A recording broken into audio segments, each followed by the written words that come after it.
Anton, kamusta yung lalaki na kumpare ni Papa mo na si Cristobal? Balita ko, yun daw gumagamit ng kwarto mo ngayon. Ikaw, saan ka na natutulog sa bahay niyo? Sa kwarto ko pa rin, Charlie. Sa kwarto mo? Ikasya ba kayong nangkumpare ni Papa mo doon? What if doon ka na lang sa bahay matulog tuwing gabi? Hindi na. Hindi na pare, kasya naman kami doon. Yun nga lang, siksikan kaming dalawa lagi doon paggabi. At dahil siksikan, alam mo, doon sa tulugan ko Charlie, minsan namamalayan ko na lang. Nasa likuran ko na siya. Parang nakayakap na siya sa akin. At pag malapit na sumikat ang araw, pag umaga na, may nararamdaman ako sa likod ko. Ano naman ang nararamdaman mo? Basta, may nararamdaman ako sa likod ko doon, Charlie. Kasi alam mo yung si Cristobal na kumpare ni Papa, malala pala yun. Gifted pala siya, Charlie. Charlie, di ba pareho naman tayong bakla? Sana walang makakaalam nitong kinukwento ko sa'yo, Charlie ah. Kasi pag nalaman ni Cristobal na kumpare ni Papa, na kinukwento ko siya sa'yo, Charlie, baka malaman na rin ni Papa na bakla ako. Ano ka ba, Anton? Kahit kailan, hindi kita tinraidor. Oo, pareho tayong bakla, pero hindi naman nalata sa ating dalawa na bakla tayo eh. Di ba walang nakakahalata nun? Pero palagi mo akong i-update, Anton, tungkol dyan sa gifted na kumpare ni Papa mo na si Cristobal ah. Oo naman. Alam ko na enjoy ka sa mga kwento ko sa'yo tungkol kay Cristobal eh. Hayaan mo mamaya, dadating ulit yun sa bahay galing sa trabaho niya. At pag tulog na siya, at pag doon na siya sa tabi ko, update agad kita. Chat kita. Salamat Anton ah. Pero okay lang ba? Mamaya, doon ako sa inyo makitulog sa kwarto mo. Tapos, ako na munang tatabi kay Cristobal na kumpare ni Papa mo. Para naman pag umaga na, maramdaman ko rin yung sinasabi mo. Oo naman Charlie. Gusto mo, mamayang gabi, palit tayo. Ikaw na munang matulog kasama si Cristobal. Hindi niya naman mamamalayan yun na papalitan mo ako sa tabi niya. Kasi palagi siyang pagod tuwing matutulog siya dun sa kwarto ko. Isang magandang araw sa inyo Sir Will at sa masugid ninyong mga tagapakinig. Kilalanin niyo po ako sa pangalang Cristobal, 45 anyos, isang construction worker dito rin po sa Naga City, Bicol. Itong isasalaysay ko po sa inyo ay tungkol sa dalawang binata na hindi ko alam kung bakla ba talaga o hindi. Dahil itong dalawang binata na ito na minsan talaga ay nalilito ako kung sino ba talaga dito sa dalawa ang katabi ko pag natutulog ako dito sa bahay ng kumpare ko. Opo, ang katabi ko sa pagtulog dahil tuwing magigising ako ng 1:00 ng madaling araw, si Anton ang katabi ko. Ngunit pag umaga na, si Charlie na po ang nasa tabi ko. Ano ba ang ginagawa ng dalawa na ito? Bakit sila papalit-palit sa pagtulog sa tabi ko? Ano ba ang inaabangan nila? Lagi. Meron bang kakaiba sa akin na palagi nilang inaabangan sa umaga? Yan ang misteryo nitong dalawa kung bakit sila palit-palitan sa tulugan. Nakikitulog lang naman po ako dito sa bahay ng kumpare ko dahil wala po akong matuluyan dito sa Naga City. Subalit dito ako pinapatulog sa kwarto ng anak ng kumpare ko na si Anton. Doon lang po sa tulugan talaga niya, wala nang iba. Wala kasing ibang bakante sa bahay nila kundi itong tulugan ni Anton. Subalit siksika na nga po kami dito sa tulugan niya, nakikitulog pa po itong isang tropa niya na si Charlie, ang tropa ni Anton. Nahihiwaga na talaga ako dito sa dalawa kung bakit palagi silang nagpapalitan sa pagtulog kapag malapit ng sumikat ang araw. Akala nila hindi ko sila namamalayan o napapansin. Pero ngayon, nahuli ko na at alam ko na. Pinanganak po kasi talaga ako Sir Will na gifted. Maraming bakla ang naghahabol sa akin. Marami ring babae ang humahabol sa akin kapag nakikipaghiwalay na ako sa mga babae na ito. Humahabol po talaga sila. Kaso, Nitong nakaraang buwan, hindi na babae ang nagkakantara pa na humabol sa akin, kundi dalawang lalaki na binata. Tansya ko mga edad 21 hanggang 22 anyo sila at magtropa pa silang dalawa sa kabaklaan nila. Magtataka kayo Sir Will sa mga itsura nila. Hindi po sila itsurang mga bakla. Para silang mga ordinaryong binata na mga mistiso rin naman, ngunit sa likod ng pagkatao nila, mayroon silang kalokohan na ginagawa na hindi ko po namamalayan.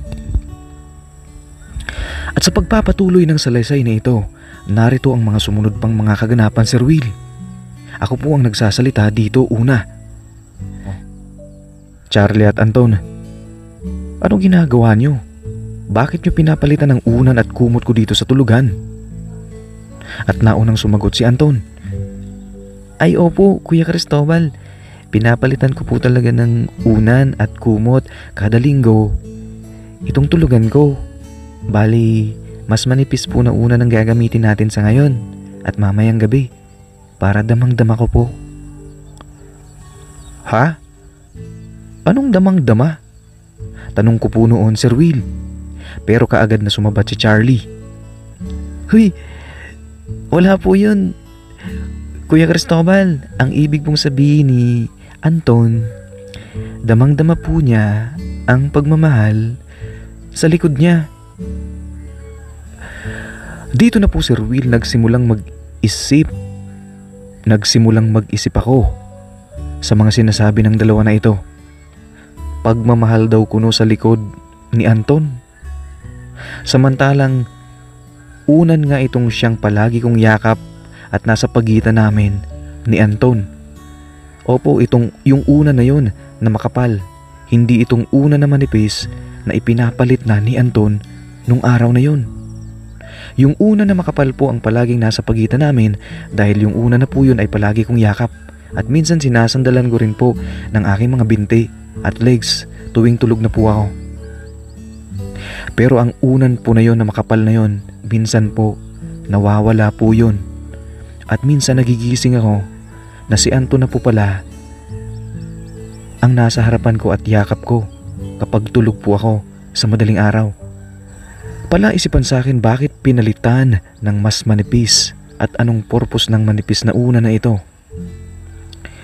At ano ang sinasabi ni Anton na nasa likod niya. Wala po akong ibang maisip na nasa likod niya tuwing yakap ko siya kundi yung una na makapal na pinalitan niya ng manipis. Pangiti-ngiti ang dalawa habang pinapalitan nila ang balot ng unan. At nakita ko na inamoy ni Charlie ang unan, sabay bigay niya agad nito kay Anton. At inamoy rin naman ni Anton ang unan na palagi kong yakap noon. At nag-uusap pa ang dalawa na akala nila sila lang po ang nakakarinig, pero naririnig ko po sila sa usapan nila Sir Will. Ganito po ang usapan nila. Alam mo Anton, yung kumpare pala ni Papa mo, bukod sa pogi, naiiwan pala ang amoy niya dito sa una na makapal na ito. Ang bango naman. Oo naman Charlie, ang bango-bango talaga ng unan kapag si Kuya Cristobal lang yumakap niyan. Sana nga ako na lang ang unan na yan. Pero wala ka. Minsan nawawala ang unan na yan na makapal na yan. At minsan nagigising na siya na ako na ang unan na yakap niya. Hoy! Anton, tumahimik ka nga. Baka naririnig ka ni Kuya Cristobal mo. Andyan lang siya sa likod natin. Mabubuking ka niya. Pero Anton, pwede ko rin bang ma-experience mamayang gabi na ako na munang tatabi kay Kuya Cristobal mo? Ano? Ha? Dito ako makikitulog sa bahay niyo mamayang gabi. Pero palitan tayo ha? Ha? At saka, Anton, ito, bumili ako ng burger at fried chicken. Regalo natin ito kay Kuya Cristobal para lumakas tayo sa kanya at lumakas din siya mamayang gabi. At malay mo, makuha na natin ang pinakagusto natin sa kanya. Kaya sige na, ibigay mo na itong burger at fried chicken sa kanya. Di ba nakwento mo dati? Paborito niya yan? Oo naman, Charlie. Grabe ka. Bumili ka pa talaga ng hamburger at fried chicken. Kuya Cristobal, ito pa pala oh. Binilihan ka namin ng burger at fried chicken. Kainin mo ito para maging malusog ka at malakas ka. Palagi kuya. Ang alok po ng dalawa, Sir Will. At nagsalita po ako. Naku, nagabala pa kayo kung ano-anong mga pinag-uusapan ninyo. Pero salamat dito sa fried chicken at burger ha. Tiyak na mamubusog ako nito. Alam nyo talaga na paborito ko ito no? Alam nyo rin ba na pangpadagdag ito? Ha? Anong pampadagdag po, Kuya Cristobal? Ang wika ni Charlie. Hindi nyo alam na pampadagdag to? Hindi po. Akala ko ba mga lalaki kayo? Bakit hindi nyo alam? Akala ko ba mga lalaki kayo? Bakit hindi nyo alam na pangpadagdag to ng mga ano natin? At sumabat bigla si Anton. Nako, palabiro talaga kayo Kuya Cristobal. Alam po namin ang sinasabi nyo. Ayaw lang namin bigyan ng kahulugan. Kasi baka umabot tayo sa punto na iba na ang mangyari. Sa totoo lang po, binili po namin talaga yan Kuya Cristobal para madagdagan kayo. Kasi nung nakaraang gabi, alam ko po na nagbawas kayo eh. Di ba Charlie? Pag nabawasan, dapat may pampadagdag. At biglang natawa si Charlie sa harapan ni Anton. Gets ko na talaga itong dalawa. May mga hidden agenda ito na kanina pa naglalaro sa mga isipan nila Sir Will. Nakikisakay lang po ako dito sa dalawa nung mga panahon na ito.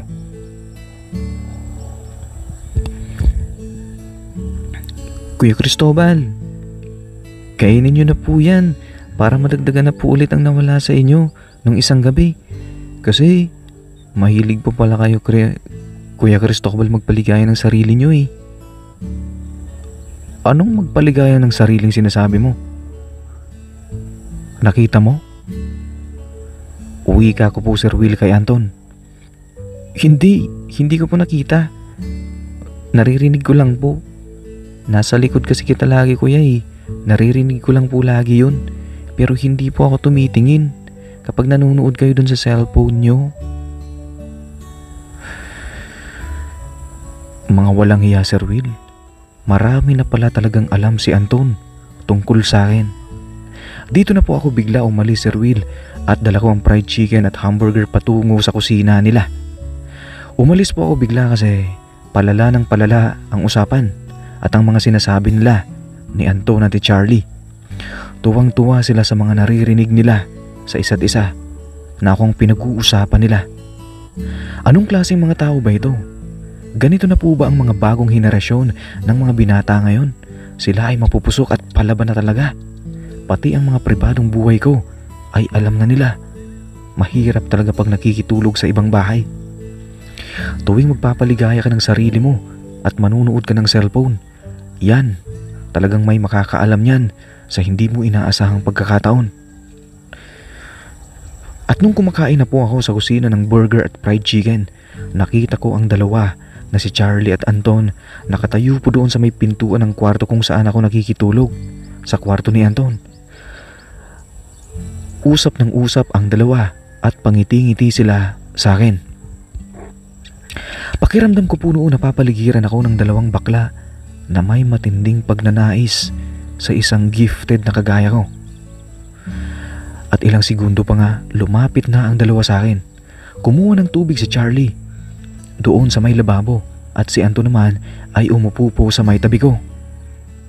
Pag upo ni Anton, umakbay ito sa akin sabay sabi ng ganito.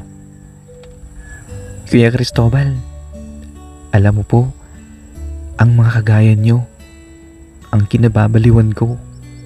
Wala dito ngayon si Papa at Mama. Kami lang po ni Charlie. Bigla po Sir Will tumaas ang balahibo at buhok ko. Sumingaw ng mainit ang tenga ko sa sinabi ni Anton. Matindi na po talaga ngayon, Sir Will, ang mga binata. Sumagot ako. O tapos, ano ngayon kung wala sila? At anong pakialam ko sa inyo? Ni Charlie. Mga bakla ba kayo? Opo. Bakla po ako at bakla rin po si Charlie. At kami pong dalawa, bet na bet ka po namin. Walang hiya? Sabi ko na nga ba, mga bakla kayo. Pero bakit ganyan ang mga itsura ninyo? Para kayong totoong mga lalaki. Hindi sa inyo halata na kayo ay mga bakla. Sumabat po Sir Will si Charlie. Kasi po, ganito na po kasi Kuya Cristobal ang bagong henerasyon ng mga bakla. Ngayon, hindi mo na mahahalata. Payag po ba kayo? Kahit isa lang sa aming dalawa ni Anton ay makapiling ka mamaya. Anong makapiling? Hindi ako pumapatol sa bakla. Umalis nga kayo dito, mga walang hiya kayo. Kaya pala papalit-palit kayo sa pagtulog sa tabi ko dahil mga bakla kayo. Alis nga kayo dito, nakakadiri kayo. At sumabat po Sir Will si Anton. Ah, ganon. Nakakadiri pala kami. Bakit yumakap ka sa akin nung nakaraang gabi? Kinomport pa nga kita. Kasi umiiyak ka, nilalamig ka, at may tinatawag ka na pangalan. Nalulungkot ka, kaya kinomport kita. Tapos yumakap ka rin naman sa akin. Tapos ngayon madidiri ka sa amin. Tapos may naharamdaman pa ako sa'yo. Nung yakap na kita, biglang nagparamdam. Tapos sasabihin mo nandidiri ka sa amin, Kuya Cristobal. O gusto mo rin naman talaga ng comfort, Kuya Cristobal, di ba? Comfort ng isang bakla.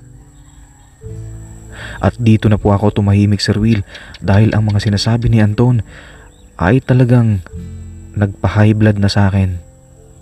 Nag-walk out ako at bumalik ako sa kwarto. Ininom ko ang tubig na binibigay ni Charlie. Ngunit patuloy sila sa pag-uusap doon sa kusina. Panis. Nakakadalawang walkout na si Kuya Cristobal Charlie sa atin. Parang wala ata tayong mapapala ngayong gabi, Charlie. Yan po ang pag-uusap ng dalawa doon sa kusina. Wala raw po silang mapapala. At makalipas ang ilang sandali, sumunod na naman ang dalawa sa kwarto. Natutulog na ako nito, Sir Will, sa sahig. Hindi na ako doon sa may tulugan ni Anton. Humiwalay na po ako dahil na delikado po ako. Subalit ang dalawa, noong nandun na sila sa tulugan ni Anton, silang dalawa at ako naman po ay nasa sahig. Tumatawag na naman sila sa pangalan ko at ganito ang mga winiwika nila na parang pabulong na tinatawag ako. Anton, kahit hindi aminin ni Kuya Cristobal yung sinasabi mo na yumakap siya sa'yo nung nakaraang gabi at may nagparamdam, naniniwala ako sa'yo. Kaya matulog ka na sa tabi niya. Sige na, baba ka na dito sa tulugan mo. Doon ka na sa sahig. Higa ka na doon. Dito lang ako. Makikinig ako. Sige, pwede naman. Eto na, matutulog na ako sa tabi niya. Kuya Cristobal, matutulog na lang ako dito sa tabi mo ha. Sana huwag kang magagalit sa akin. At tabi lang naman, walang kahit na ano. Subalit dahil patay na ang ilaw noon, Sir Will, nagsinungaling po si Anton. Sabi niya tabi lang, pero namalayan ko na lang. Yakap-yakap niya na pala ako noon. Nagsalita ako ng pabulong sa kanya dahil nasa may tenga ko ang mukha niya at humihinga po siya ng malalim. Walang hiya naman, Anton, oh. Gusto mo isumbong kita sa papa mo? Kalalaki mong tao, yumayakap ka sa kumpare niya. At sumagot po siya, Sir Will. Wala naman pong mali siya ito, Kuya Cristobal. Kahit magsumbong po kayo, Kuya Cristobal, okay lang naman ito, di ba? Ano ba talagang pakay mo sa akin ha? Gabi-gabi mo na lang akong niyayakap sa pagtulog ha? Kala mo di ko alam? At sumagot po si Anton. Huwag na nga tayo maang-maang, Kuya Cristobal. Alam ko naman na alam mong gusto ko eh. Sinabi ko na to kanina eh. Ah, ganon. Sige, kung yan ang gusto mo. Eto, ayan o. Bahala ka na dyan. Gawin mo lahat ng gusto mo dyan. At dito na nga po ako, Sir Will, nagpaubaya, nagparaya kay Anton. Nagpabaya na lang po ako. Dahil uhaw na rin po ako ng mga panahon na yun. Matagal-tagal na rin po talaga. Ewan ko ba kung anong pumasok sa isipan ko at naging mapagbigay ako nung gabi na yun. Siguro dahil sa panunukso nila. Kahit sino talaga, pag pinakiusapan mo, bibigay talaga. Magaling makipag-usap si Anton. Kahit dinadaan niya sa pa-joke-joke, bibigay ka talaga sa kanya. Kaya bahala na siya sa buhay nung gabi na yun. Sa buhay niya. Gawin niya lahat ng gusto niya. Ibinigay ko na. Pinikit ko na lang po ang mga mata ko at nagkunwari ako na tulog nung mga sandali na yun. Dahil wala eh. Pag ganun palang sitwasyon, bibigay ka talaga. Si Charlie, nakita ko na nagtutulog-tulugan doon sa higaan nila Anton. Alam ko na gusto niya rin, pero hindi siya pwede sa akin. Dahil si Anton lang talagang pinagbigyan ko nung mga panahon na ito, Sir Will. Itong si Anton magpahanggang sa ngayon ay katabi ko pa rin natutulog dito sa bahay ng kumpare. Kumpare ko, paminsan-minsan ay pinagbibigyan ko siya kapag gusto niya. Dahil yun naman po talagang gusto niya, Sir Will. 21 anyos na siya at yan na pala ang gusto niya. Itong si Anton magpahanggang ngayon ay katabi ko pa rin po. Palagi, Sir Will. At tuwing nasa construction site ako, Sir Will, tuwing nasa trabaho ako, bigla na lamang lumilitaw ang dalawa na ito. Magkasama lagi si Anton at Charlie. Nagdadala sila ng pagkain doon sa construction site. Dinalan kita ng pagkain, Kuya Cristobal. Para Matix, mamayang gabi, rimate na naman. Ang ingay mo. Baka may makarinig sa'yo dito. Anong ginagawa ninyong dalawa dito, mga binata kayo? At sumabat po si Charlie. Eh di ano pa? Itong nagmamahal sa'yo na si Anton, Kuya Cristobal, dinadalan ka ng pagkain. Ba't hindi talagang tama nito sa'yo ni Anton, Kuya Cristobal? Sobrang tindi rin talaga kasi ng sikreto ninyo. Umalis na nga kayo dito, Anton. Nagsisimula naman itong kasama mo ni si Charlie. Mapapahiya ako dito. Wala ka kayong ibang sinasabi kundi kawalang hiyaan. Alis nga kayo dito. Iwan nyo na ako. Salamat dito sa pagkain. At umalis na nga po ang dalawa, Sir Will. At naiwan ako doon sa construction site. Kaya pala ako dinadala ng pagkain palagi. Dahil si Anton ang promotor. Dahil mamayang gabi na naman raw, kuno. At dito na po nagtatapos ang kwento ko, Sir Will. Maiksi lang po ito at sana po nagustuhan ninyo.